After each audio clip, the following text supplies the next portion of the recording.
ഇന്ന് ഞാൻ പച്ചരി വെച്ചിട്ട് ഈസി ആയിട്ട് ചെയ്തെടുക്കാൻ പറ്റിയ നല്ല അടിപൊളി പലഹാരത്തിൻ്റെ റെസിപ്പിയാണ് കേട്ടോ കാണിക്കുന്നത്. നല്ല ഈസിയാണ് ഇത് ചെയ്തെടുക്കാൻ വേണ്ടിയിട്ട്. അതിന് വേണ്ടിയിട്ട് ഞാനിവിടെ 4 ഗ്ലാസ് പച്ചരി കുതിർത്ത് വെച്ചിട്ടുണ്ട്.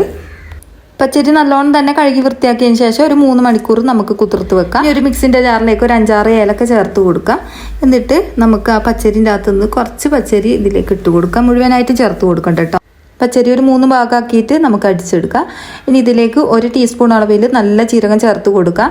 പിന്നെ ഇതിലേക്ക് 1 ഗ്ലാസ് വെള്ളം കൂടി ചേർത്ത് കൊടുത്തിട്ട് നല്ല പേസ്റ്റ് പോലെ അരച്ചെടുക്കാം കേട്ടോ. എന്നിട്ട് ഒരു പാത്രത്തിലേക്ക് ഒഴിച്ച് കൊടുക്കാം. ഇതടിക്കുന്ന സമയത്ത് ഒട്ടും തന്നെ തരി ഉണ്ടാവാൻ പാടില്ല. ഇതാ ഒരു പാത്രത്തിലേക്ക് ഒഴിച്ച് കൊടുത്തിട്ടുണ്ട്. ഇനിയിപ്പോൾ അടുത്തതും കൂടി ഇട്ട് കൊടുക്കുന്നുണ്ട്. ഇനിയിപ്പോൾ 3 ഭാഗമാക്കിയിട്ടാണ് ഇത് അടിച്ചെടുക്കുന്നത്. ഇതൊക്കെ നമ്മൾ ഓരോ ഗ്ലാസ് വെള്ളമാണ് കേട്ടോ ഒഴിച്ച് കൊടുക്കാൻ പാടുള്ളൂ. വെള്ളം അധികം കൂടി പോകാൻ പാടില്ല. അപ്പോൾ ഇതാ ഇതേപോലെ തന്നെ അടുത്തതും കൂടി ഞാൻ അടിച്ചെടുത്തിട്ടുണ്ട്. ലാസ്റ്റ് അടിക്കുന്ന സമയത്ത് നമുക്കിതിലേക്ക് ഒരു നുള്ളു ഉപ്പും കൂടി ചേർത്ത് കൊടുക്കണം. കൂടുതലാവാൻ പാടില്ല കേട്ടോ, കുറച്ച് മതി. അപ്പോൾ പച്ചരി മുഴുവനായിട്ട് ഞാൻ അടിച്ച് മാറ്റി വെച്ചിട്ടുണ്ട്. ഇനി ഇതിലേക്ക് വേണ്ടത് ശർക്കരയാണ്. ഇതിലേക്ക് ഞാൻ ഒരു 1/2 കിലോ ശർക്കര എടുത്തിട്ടുണ്ട്. നിങ്ങൾക്ക് മധുരം എത്ര വേണോ അത്രയും ശർക്കര എടുക്കാം.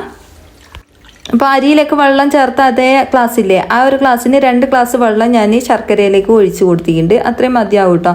ശർക്കര ഞാൻ അവിടെ ഉരുക്കാൻ വെച്ചിട്ടുണ്ട്. അപ്പോൾ ഇതാ നമ്മളെ മാവ് മുഴുവനായിട്ട് അടിച്ചെടുത്തിട്ടുണ്ട് കേട്ടോ. അപ്പോൾ ഈ അരിമാവ് മുഴുവനായിട്ട് എടുക്കുന്നില്ല, 2 ഭാഗമാക്കിയിട്ടാണ് ഞാൻ ചെയ്യുന്നത്. ഇതിൻ്റെ പകുതി ഭാഗം ഞാൻ വേറൊരു പാത്രത്തിലേക്ക് ഒഴിച്ചു കൊടുക്കുന്നുണ്ട്. മാവ് ഞാൻ ഒരേപോലെ 2 പാത്രത്തിലേക്കും ആക്കി വെച്ചിട്ടുണ്ട്. ഇനി ഇതാ ഈ ഒരു മാവിലേക്ക് നമ്മൾ നല്ലോണം തിളപ്പിച്ചെടുത്ത ശർക്കര പാനി ഒഴിച്ചു കൊടുക്കാം. അപ്പം നല്ലോണം ചൂട് വേണം കേട്ടോ. അപ്പോൾ ആ ഒരു തിളച്ച പാട് ഒഴിച്ചു കൊടുക്കാം. അപ്പോൾ മൊത്തത്തിൽ ഒഴിച്ചു കൊടുക്കാൻ പാടില്ല, അപ്പം നല്ലോണം കട്ട കെട്ടിപ്പോകും. അപ്പോൾ ഇത് ഒഴിക്കുന്ന സമയത്ത് ഇതേപോലെ പെട്ടെന്ന് തന്നെ ഇളക്കി കൊടുക്കാൻ ശ്രദ്ധിക്കുക. അപ്പോൾ ശർക്കര പാനിൻ്റെ പകുതി ഭാഗമാണ് ഇതിലേക്ക് ഒഴിച്ചു കൊടുക്കുന്നത്. പകുതി ഭാഗം ഒഴിച്ചു കൊടുത്തിട്ട് നല്ലോണം ഇളക്കി കൊടുത്തിട്ടുണ്ട്. ഇത്രയും മതിയാവും. ഇതേപോലെയാണ് നമുക്ക് കിട്ടേണ്ടത്. കുറച്ച് ലൂസായിട്ട് കേട്ടോ. ഇനി ഇതിലേക്ക് കുറച്ച് സോഡാ പൊടി ഇട്ട് കൊടുത്തിട്ടുണ്ട്.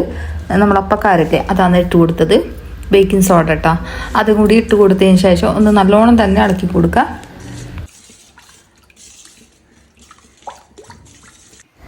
ഇനി അടുപ്പിലേക്ക് ഇതേപോലത്തെ ഒരു പാത്രം വെച്ച് കൊടുക്കുക. അതൊന്ന് നല്ലോണം ചൂടായി വരുന്ന സമയത്ത് ഇതിലേക്ക് കുറച്ച് വെളിച്ചെണ്ണ ഒഴിച്ച് കൊടുക്കുക. കുറച്ച് മാത്രം മതി കേട്ടോ, 1 ടീസ്പൂണ് മാത്രം മതിയാവും. അതിലേക്ക് ഒഴിച്ച് കൊടുത്തതിന് ശേഷം നമുക്കിതിലേക്ക് തേങ്ങാക്കൊത്ത് ചേർത്ത് കൊടുക്കാം.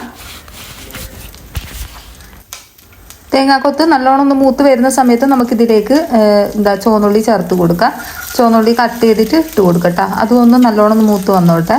നല്ലൊരു മണമായിരിക്കും കേട്ടോ ഇതേപോലെ ചെയ്യാന്ന് വെച്ചാൽ. അപ്പോൾ നല്ലോണം മൂത്ത് വരുന്ന സമയത്ത് നമുക്കിതിലേക്ക് നമ്മൾ ഉണ്ടാക്കി വെച്ച ആ ഒരു മാവില്ലേ ഇതിലേക്ക് ഒഴിച്ച് കൊടുക്കാം. നല്ലോണം ചൂട് വേണം കേട്ടോ ഈ ഒരു പാത്രത്തിന്, എന്നാലാണ് നമുക്ക് ഈ ഒരു അപ്പം റെഡിയായി കിട്ടും. അപ്പോൾ ഇതാ മുഴുവനായിട്ട് ഇതിലേക്ക് ഒഴിച്ച് കൊടുത്തിട്ടുണ്ട്. അത് ഇതിലേക്ക് ഒഴിച്ച് കൊടുത്തതിന് ശേഷം നമുക്ക് മുകളിലുള്ള ആ ഒരു തേങ്ങാക്കൊത്തും അതുപോലെ തന്നെ ചുവന്നുള്ളിയൊക്കെ ഇതേപോലെ ഒന്ന് എല്ലാ ഭാഗത്തും ആക്കി കൊടുക്കുക. തീയൊരു കുറച്ച് നേരം ഒന്ന് ഹൈ ഫ്ലെയിമിൽ ഇട്ട് വെക്കുക. എന്നതിന് ശേഷം സൈഡൊക്കെ ഒന്ന് ചെറുങ്ങനെ ഒന്ന് തിളച്ചെന്ന് കണ്ടാൽ നമുക്ക് തീ ഒന്ന് ലോ ഫ്ലെയിമിലേക്ക് ആക്കി കൊടുക്കട്ടെ. എന്നതിന് ശേഷം ഇത് മൂടി വെച്ച് കൊടുക്കുക.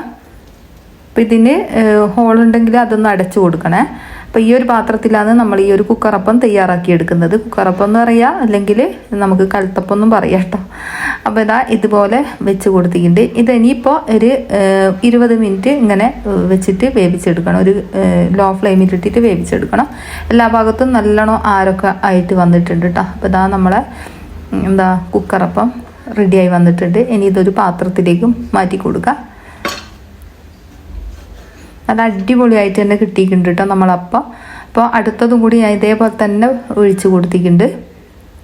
അപ്പോൾ ഇതറിയാത്തവർക്കും ചെയ്യാൻ പറ്റുന്ന രീതിയിലാണ് കേട്ടോ നമ്മളിത് തയ്യാറാക്കിയെടുത്തത്.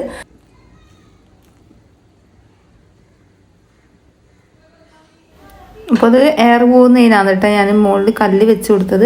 അപ്പോൾ ഇതാ നമ്മളെ കുക്കറപ്പം നല്ല അടിപൊളിയായിട്ട് ആരൊക്കെ എടുത്തിട്ട് വന്നിട്ടുണ്ട്. ഇതേപോലെ ചെയ്യാത്തവരുടെ ചെയ്ത് നോക്കിയിട്ട് അഭിപ്രായം പറയണേ. അപ്പോൾ ഇത്രയേ ഉള്ളൂ ഇന്നത്തെ വീഡിയോ. ഇനി അടുത്ത ഇതേപോലത്തെ വീഡിയോയുമായി കാണാം കേട്ടോ.